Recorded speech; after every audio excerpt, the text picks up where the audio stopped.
Hello, so today I'm going to be thinking about putting new brakes onto a Brompton, and when you look on the Brompton website they're ridiculously expensive. They're like £30 for a pair. If you want to do it for that's £60, which is a ridiculous amount of money. In fact, when you do a bit of investigating you discover actually what they are is just Shimano brakes. So you can just get these standard Shimano brake shoes. Now these cost me £8 for a box, which is a bit of a change to 60, isn't it? So what I'm going to do is show you how to fit these. So it's just the brake blocks, it's not the metal bits. You might have to get ones with the metal bits as well if yours are a bit rusty and rotten, but these are what I'm going to fit. So the first thing we need to do is to get these off the bike. So taking an Allen key, all you need to do is undo the little bolt. Now I'm trying to do this one-handed, but you should find that the little bolt comes out. Now be aware of all the various spaces and things that are in there. So you've got one little, it's like a little half bolt, half nut, comes off, and then this should just drop off underneath. Now if you find that it won't come out, what you're going to need to do is loosen off the brakes. And you do that by essentially just undoing this bolt that holds the cable in place. The brakes will loosen, and as you probably heard, brake block will fall out, and what you're left with is the brake shoe, the brake block, the metal bit, and your various bits of washers that have fallen out. So I've put some of these gloves on because it's a bit of a dirty job, especially if you're like me, you never wash your bike. And just taking another Allen key, see there's a little screw on the back of there, so we just need to pop that one out, just like that, put it to the side, because that is what holds the brake block in place.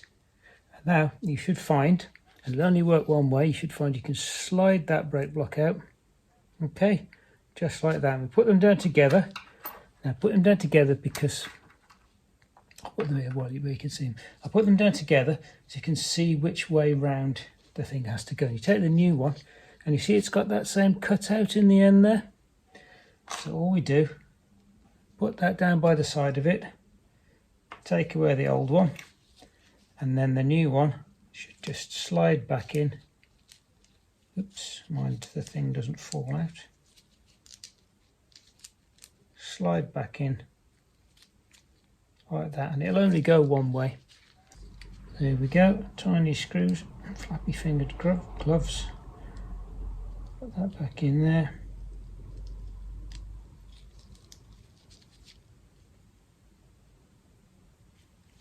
There we are, and then we're good to go. We just do that back up. That'll hold it in place. And there we go. Shiny new brake block for much cheaper.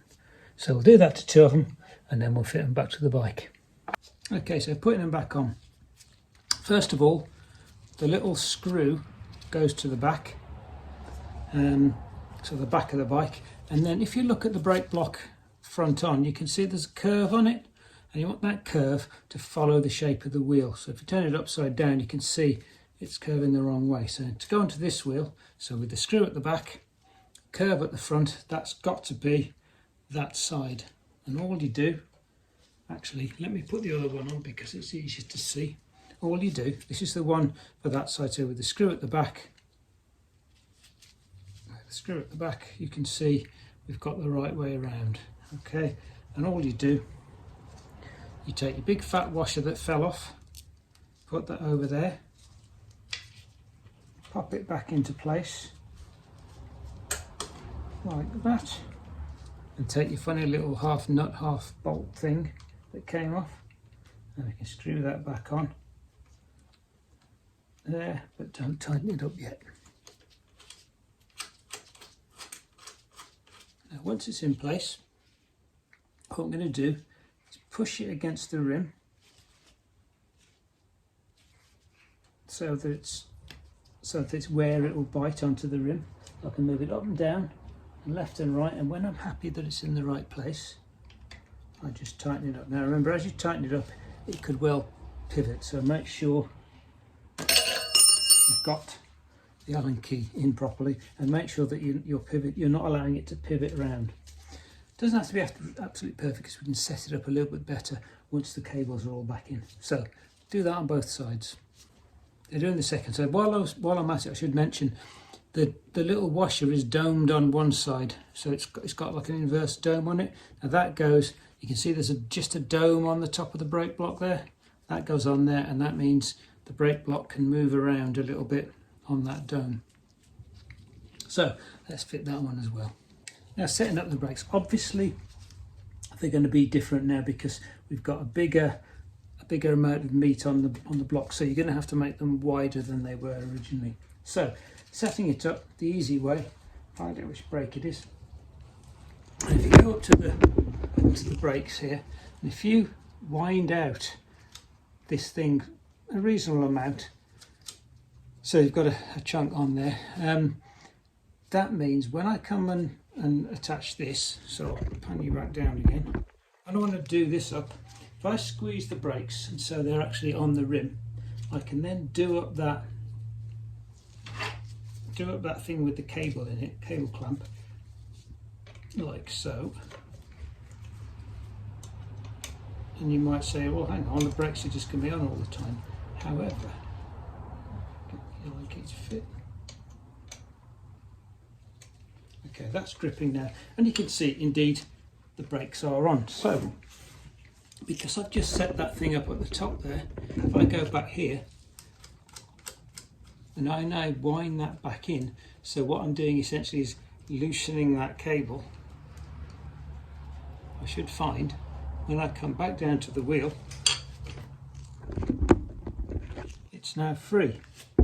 So now you can test the brakes to make sure it's got the right pull on it, which in this case it has, so that's good. So we go down here and we see the wheel's still not quite right, and the reason for that, if we have a look, is that there's more brake this side than this side, so we've got a bit of an offset on the brakes. Now that's easy enough to fix. You take an Allen key and there's a little hole here with a little screw that we can adjust, and all we need to do is to adjust that so that it brings the brakes level, and we'll adjust it, and what will happen is it will bring one side in and one side out. So I've adjusted that, so now you can see that the brakes are right in the middle. The wheel spins, I can pull the brakes on to stop it, and it's coming back consistently. So that's the left and right movement with this little screw. Final thing to look at, this looks really precarious because it's on the edge, right on the edge. You think it would fall out. When you undo this, you'll notice there's actually, I don't know if you can see it here, there's actually a little groove in the back here. So you pop the cable into the groove, the washer goes on top, and then you do that up, and there you are. You can see there's the new brake blocks in situ, nice and small gap there, nicely lined up, and they're ready to go. So I hope that was helpful. Feel free to click on the like or on the subscribe button if you like, and maybe I'll see you next time.